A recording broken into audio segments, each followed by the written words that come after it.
ver en varias secciones. A mí me tocó lo que son actuadores neumáticos y hidráulicos. A mi compañero le tocó. A mí me tocó lo que son los motores de corriente DC, motores paso a paso y motores de corriente alterna. A mí me tocó sensores de presencia, que están subdivididos en sensores de posición de motores y sensores de velocidad. El tema es elementos terminales, elementos de sujeción y herramientas terminales. Julio Guacho. César Gallón. Buenas tardes, aquí les damos una pequeña introducción sobre lo que es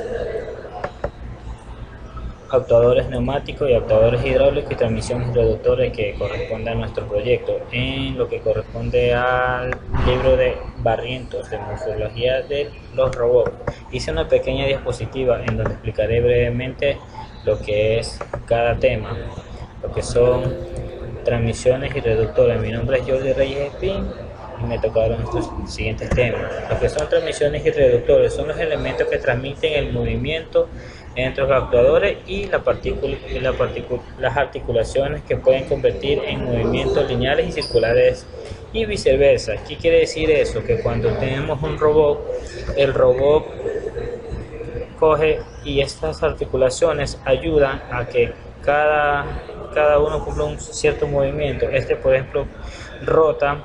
Esto de aquí traslada el brazo de un lado a otro y estas pinzas nos ayudan a con cierta presión coger ciertos objetos. Entonces pero cada uno está compuesto con articulaciones, lo que son transmisiones, reductores y todo eso. Entonces, ¿qué son las transmisiones? Se deben tener en serie las características técnicas basadas en su perfecto funcionamiento, lo que son tamaño, peso reducido y rendimiento elevado, capaz de soportar las funciones continuas de un par elevado, en las cuales los que son reductores de un robot son los elementos que se encargan de adaptar el par y la velocidad de salida de los actuadores en movimiento de los elevados de los robots industriales y otros tipos de robots.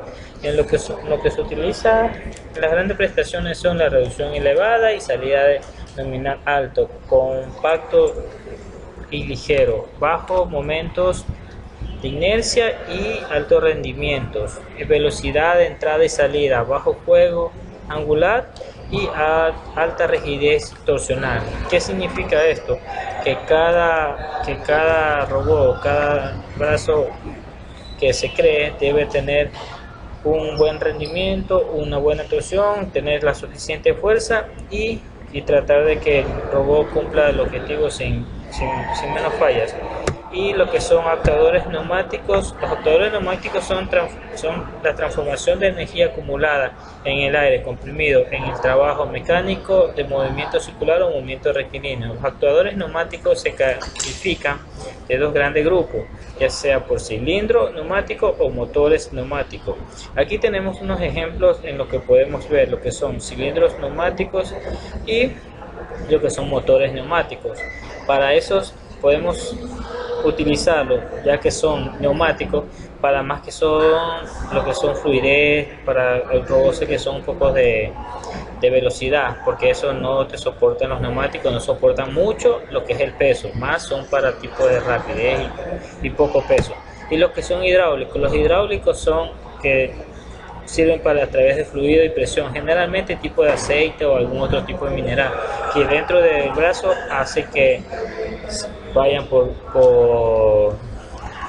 hagan cierta presión para que funcione y aguante largo a lo que son altos pesos. Estos neumáticos utilizan bastante en lo que son las industrias, en lo que son la mecánica, en lo que son cosas que trabajen con alto peso, más que todo alzando cosas pesadas o haciendo algún trabajo que contenga bastante esfuerzo. La diferencia de neumático y hidráulico es que el hidráulico es un poquito más lento que el neumático, por lo que son más rígidos y tienen más presión. Muchas gracias, eso fue todo mi video por hoy. Muy buenas tardes, ingeniero. Mi nombre es Julio Guacho y voy a exponer lo que es el tema 2, actuadores eléctricos, y donde entran motores de corriente continua, motores paso a paso, motores de corriente alterna. ¿Qué son los actuadores eléctricos? Es diferente al actuador hidráulico, ya que para su alimentación solamente requieren la energía, la corriente eléctrica. En eso se diferencia. Ahora tenemos subdivisiones, las cuales son los motores de corriente continua, ¿no? Y estos son uno de los más versátiles en la industria. ¿Por qué se utiliza más en la industria? Porque tiene fácil control y posición de las velocidades donde uno quiere según su conveniencia. Y también una de las características es que mantiene un alto rendimiento en un amplio margen de velocidades y se aplica en trenes de laminación reversibles, en trenes de Conti, en cizallas, en trenes de laminación en caliente, en la industria papelera, en diferentes áreas, ¿no? Nos ofrece una amplia gama de uso. Ahora hablaremos sobre lo que es motores paso a paso. Este tipo de motores los encontramos en discos duros, discos flexibles, en unidades de CD-ROOM, de DVD e impresoras, en sistemas informáticos. Ahora, estos motores son ideales para la construcción de mecanismos en donde se requieren movimientos muy precisos. Cada pulso que enviemos, en cada pulso que nosotros le demos, este motor va a girar cierto grado. Puede girar desde 1.8 grados hasta 90 grados, depende cómo se le aplique, depende cómo se le programe. Puede girar 5 grados, 20 grados, así sucesivamente. Aquí tenemos una imagen de cómo es en su interior, sus bobinas. Al tiempo que son excitadas, giran dependiendo del ángulo que se le da en el pulso. Ahora hablaremos sobre los motores de corriente alterna. Este tipo de motores no ha tenido aplicación en robótica hace algunos años, debido fundamentalmente a la dificultad de su control, y no tienen una ventaja frente a los motores de corriente continua, porque como se menciona aquí, se tiene una dificultad en su control. Pero actualmente existe una mejora de este tipo de motores. Por ejemplo, la construcción de los motores síncronos sin escobillas, las cuales se puede controlar directamente tal como se controla a un motor de corriente DC. El uso de convertidores estáticos que permiten variar la frecuencia y así la velocidad de giro con facilidad de precisión. Como íbamos mencionando, eso ya es una ventaja que por así decirlo, presenta una competencia a los motores de corriente continua. También se emplea en la microelectrónica que permiten una gran capacidad de control. Ahora, estos motores pueden ser motores asíncronos o motores síncronos. ¿Qué son los motores asíncronos? Como todos sabemos, todos los motores, ya sea motores DC o motores AC, consta de dos partes principales, ¿no? Las cuales son estator y rotor. Ahora, el motor asíncrono, el campo del estator y el giro del rotor no van iguales en el mismo tiempo. Por eso es que se denomina asíncronos, asincrónicos, no son iguales. Ahora, lo que no sucede con los motores síncronos, los cuales el campo del inducido del del estator y el rotor sí tienen un tiempo perfecto, un tiempo parejo, giran de manera síncrona. Eso es todo lo que a mí me compete. Gracias. Buenas tardes, ingeniero. El tema que me tocó es sensores internos. Se divide en sensores de presencia. Un detector de movimiento o sensor de presencia es un dispositivo electrónico equipado de sensores que corresponden a un movimiento físico. Se encuentra generalmente en sistemas de seguridad en circuitos cerrados de televisión. Existen diferentes aplicaciones para un sensor de movimiento: seguridad, entretenimiento, iluminación y comodidad. Por ejemplo, en las tiendas se tienen sensores que detectan cuando una persona va a entrar y se abren las puertas automáticamente. Aquí podemos ver en la imagen un sensor de presencia. Por lo general, su funcionamiento se basa en combinar un sensor de movimiento u ocupación junto con un temporizador y un interruptor electrónico para encender o apagar las luces cuando no son necesarias. El sensor de posición encoder. Las tareas de posicionamiento requieren valores de posición precisos para supervisar o controlar los movimientos. En muchas aplicaciones se utilizan encoders rotativos para determinar la posición. Estos encoders también se conocen como encoder de eje o simplemente encoder. Estos sensores transforman una posición angular mecánica de un eje en una señal electrónica que se puede procesar con un sistema de control. A continuación vemos las partes de un sensor de posición encoder, donde tenemos la placa de captura, fuentes de luz, fotorreceptores, eje y disco codificado. Los tipos de encoder que tenemos: encoder rotativos absolutos. Los encoders rotativos absolutos son capaces de ofrecer valores de posición únicos desde el movimiento en que se encienden y también inmediatamente después de un corte eléctrico. Esto se logra al escanear la posición de un material codificado. Aquí podemos ver un encoder rotativo absoluto. A continuación vamos a hablar del otro tipo de encoder rotativos incrementales. Los encoder incrementales miden valores de ángulos al contar un material con un patrón periódico que se inicia desde un origen arbitrario. Este método de medición no proporciona inherentes posiciones absolutas para una señal medida.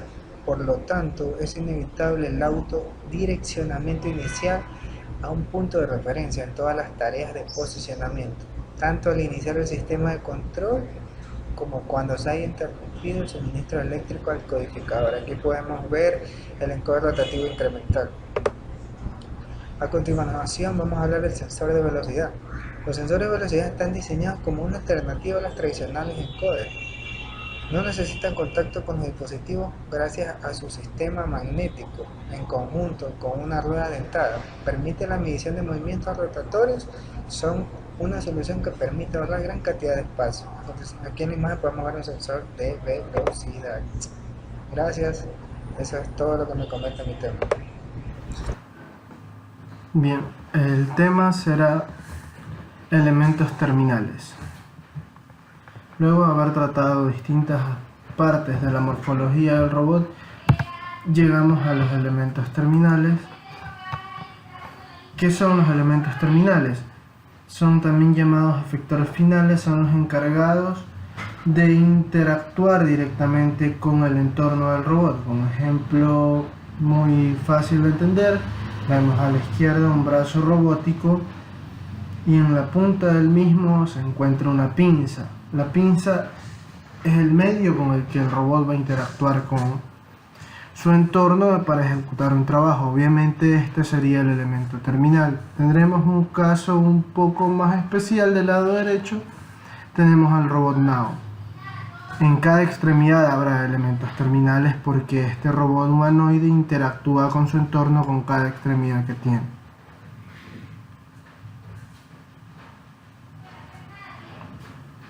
Podemos clasificar los elementos terminales dependiendo del tipo de elemento de sujeción o si es una herramienta. Esto lo trataremos a continuación. Por ejemplo, tipos de sujeción: tendremos pinzas de presión, será desplazamiento angular o lineal. Dependiendo del uso, el accionamiento será neumático o por un contacto eléctrico. El uso será para transporte y manipulación de piezas. Esta parte es muy común en la industria. Tendremos también pinza de enganche. El accionamiento será neumático o eléctrico. Son pinzas que no van a ejercer presión. Tenemos ventosas de vacío. Este será accionamiento obviamente neumático porque para generar vacío necesitamos succión de aire. Y este uso es para mover, para tratar cuerpos de superficie lisa, cristal por ejemplo, en el país, usado en embotelladoras. Tenemos también electroimán, obviamente contacto eléctrico. Y el uso es para piezas ferromagnéticas. Abajo tenemos elementos de sujeción, son elementos terminales de sujeción. Del lado izquierdo son pinzas especiales, poco comunes, pero también son elementos terminales. Del lado derecho tenemos uno aún un poco más especial, que es para pintar, en caso de que el brazo robótico esté programado para ese trabajo. Lo más común que tendremos serán brazos robóticos. Los elementos terminales de estos son para realizar trabajos en la industria. Por eso tenemos ahora los de tipo herramienta. Tenemos pinza de soldadura por punto, son pinzas que van a hacer un electrosoldado por punto, son dos electrodos que se cierran sobre una pieza que se va a soldar. Soplete soldadura al arco, aportan al flujo de electrodo que se funde.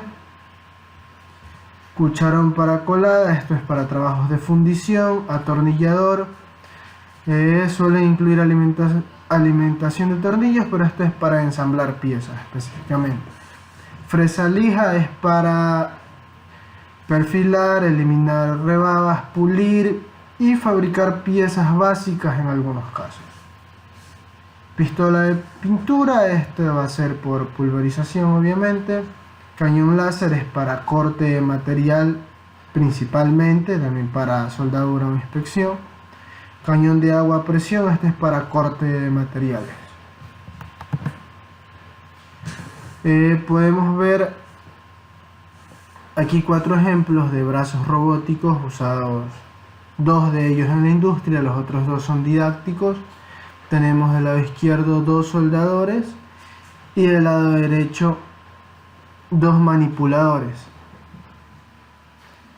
Estos son ejemplos de los brazos que nos toparemos en la industria. Por ejemplo, tenemos toda la estructura de los brazos robóticos y si podemos observar en la punta se encuentra una herramienta de soldadura en ambos casos. Esto sería el elemento terminal del robot, exactamente el acople que tiene para ejecutar el trabajo, que es para lo que estarán programados estos brazos robóticos, y a través de esta herramienta está interactuando con su entorno.